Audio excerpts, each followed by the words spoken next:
Assalamu alaikum, welcome to Shikhi Shikhai. In this video, I will show you how to copy your Chrome browser. You can make so many Chrome browsers, as many you want. Sometimes we need to have to save so many details and so many bookmarks.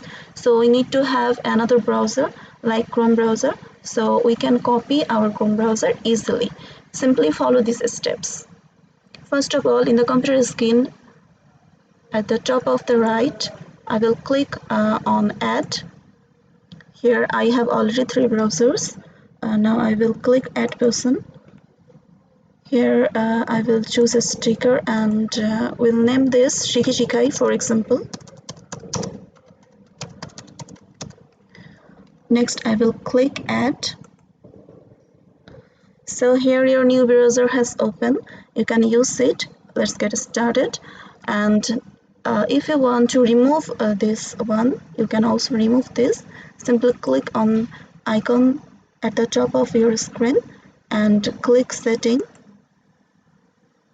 Here you can find a three dot. Click on this and remove this person. So this way you can add and also you can remove your browser. If you have any question regarding this video, regarding this tutorial, please feel free to comment below and I will reply you shortly. If you are new to my video, please do subscribe and you can share this video with your friends if you want. Thank you so much for being with Shikhi Shikhai. We'll right back here with another video. Till then, bye bye. Allah Hafiz.